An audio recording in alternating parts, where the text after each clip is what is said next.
Fala pessoal, tudo bem? Mais uma semana aqui no nosso estudo das mensagens da última Conferência Geral para o canal Estandarte da Liberdade do Grupo Central das Escrituras. Estamos aqui na nossa contagem regressiva, faltam 11 semanas para a próxima Conferência Geral e no estudo dessa semana nós vamos ter aqui como base o discurso do Elder Dale G. Renlund com o título Jesus Cristo é o Tesouro. Que discurso especial. Vai ser um prazer compartilhar com vocês aqui esse estudo, essa ponderação, essa reflexão da mensagem. E eu, como sempre, começo pedindo você, caso ainda não seja inscrito no canal Estandarte da Liberdade, nem segue o Estandarte nas mídias sociais, peço você para fazer isso, compartilhar com seus amigos, compartilhar esse vídeo, as outras publicações, tanto do Estandarte da Liberdade quanto da Central das Escrituras. Como eu tenho sempre dito, é muito conteúdo carinhosamente preparado para compartilhar o Evangelho na internet, tá bom? Então fica aqui o meu convite. Iniciando então aqui o nosso estudo, o Elder Renlund, ele iniciou a mensagem contando a história de dois homens, né? Um britânico muito rico e um arqueólogo especializado no Egito, na região do Egito. E eles queriam encontrar a tumba do lendário rei Tutankhamon. E um deles, o britânico, queria financiar a operação, né, para escavar e buscar a tumba do rei Tutankhamon, enquanto o outro ia utilizar os seus conhecimentos técnicos e arqueológicos para identificar o local. Então ele relata que eles começaram a escavação numa grande área, até que chegou um determinado tempo que ele disse, olha, não vale mais a pena, eu não quero mais fazer isso porque já foi muito esforço.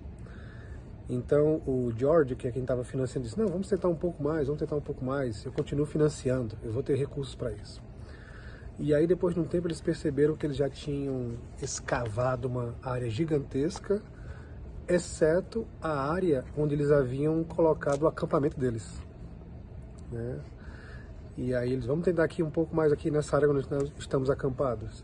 E para surpresa deles, depois de dias escavando, eles encontraram uma escada que levaria até essa antessala, né, onde ficava a tumba.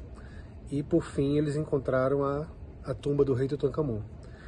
E de acordo com o relato de Elder Renlund, foi a descoberta arqueológica mais famosa do século XX.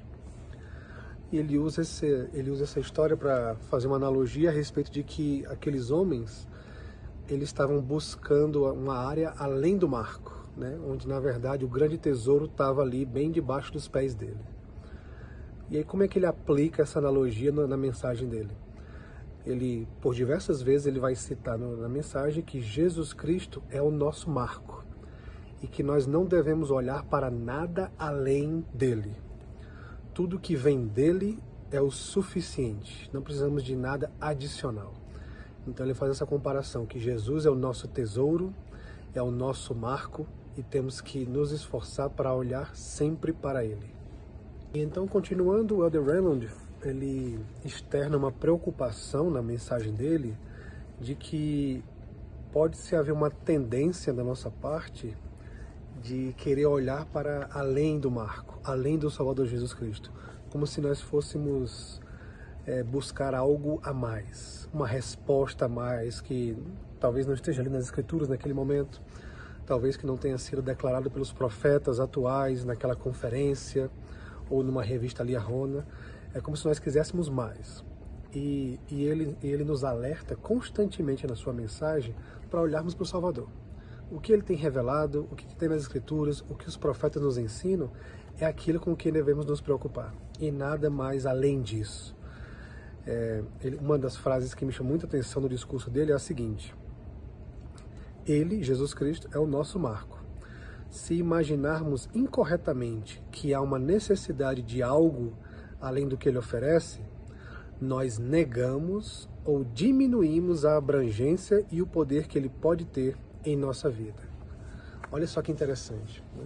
Então, no momento que eu e você chegamos à conclusão de que sim, precisamos de mais, não estou satisfeito com essa orientação, não estou satisfeito com com a mensagem do profeta na última conferência. Não estou satisfeito apenas com o que eu aprendo aqui com as escrituras ou no estudo do Vem Segue-me.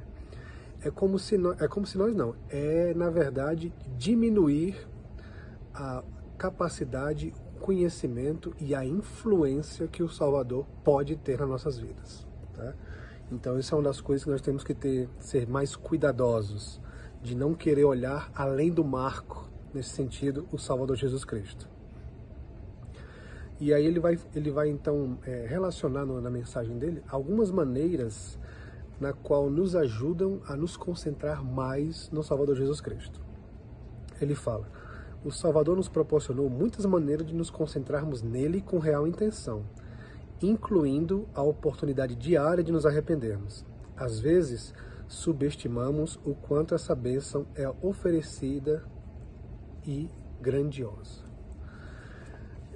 Eu particularmente já tive essa impressão mais forte de que toda vez que nós falamos, ensinamos sobre o arrependimento na igreja, seja nas mensagens da reunião sacramental ou nas classes, é como se o arrependimento tivesse uma conotação negativa, algo que na verdade nos faz sofrer. É totalmente o contrário.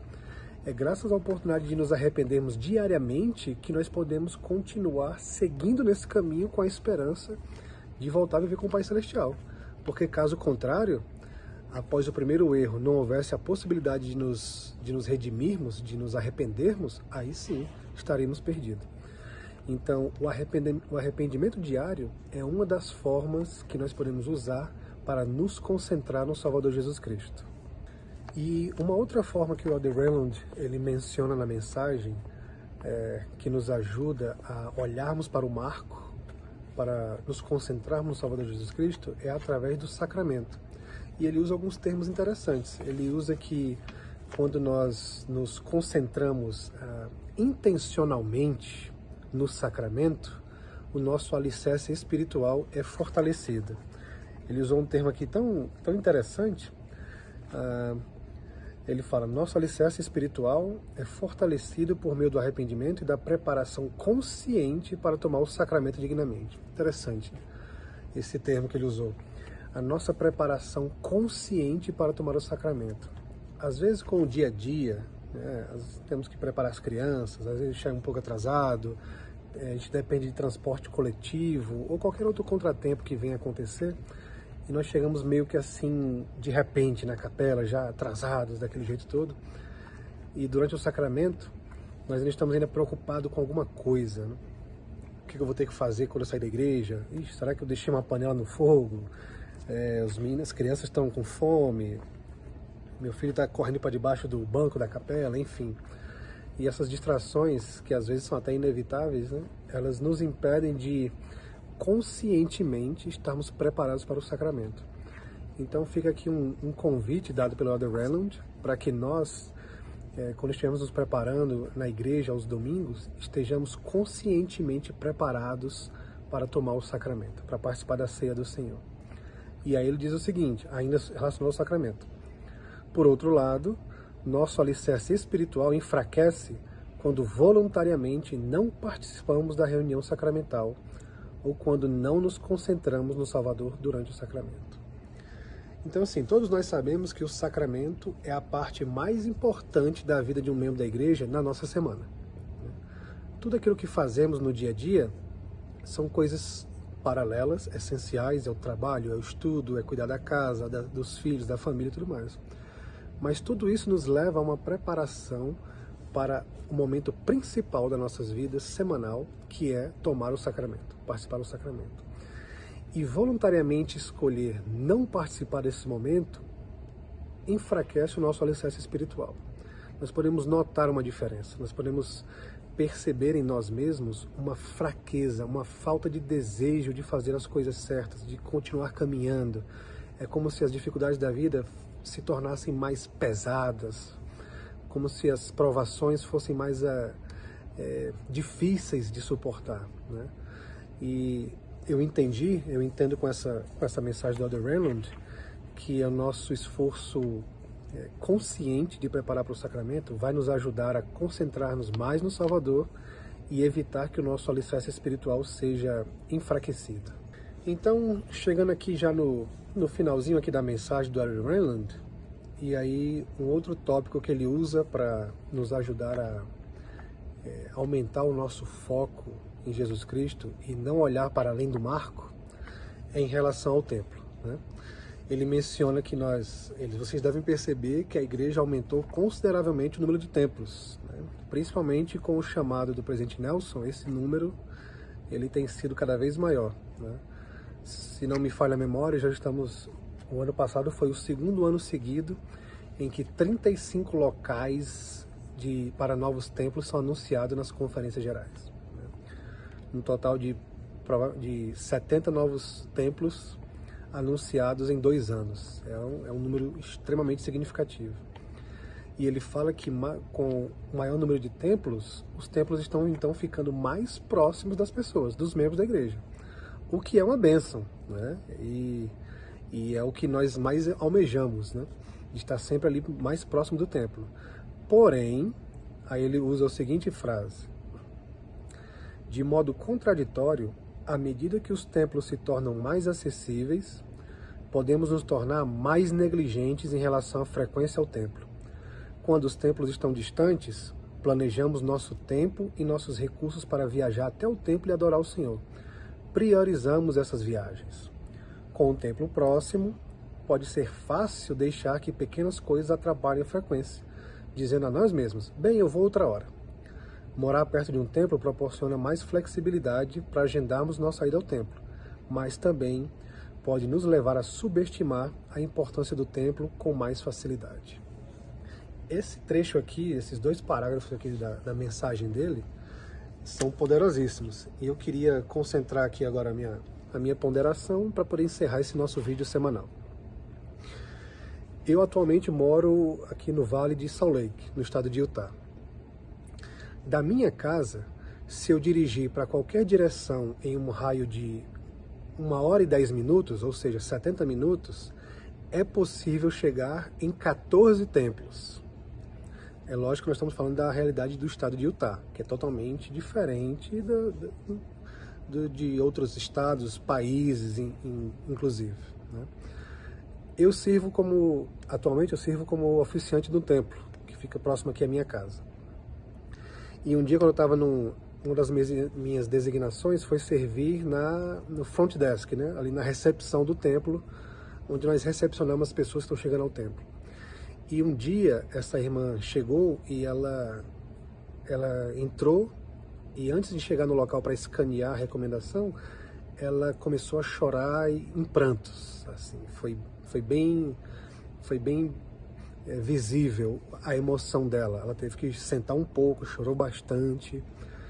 Minutos depois, que ela estava um pouco mais calma, levamos água para ela e tudo mais, ela foi até a mesa da recepção, escaneou a sua recomendação, entrou, e então ela disse: faziam 10 anos desde a última vez que eu entrei na casa do Senhor.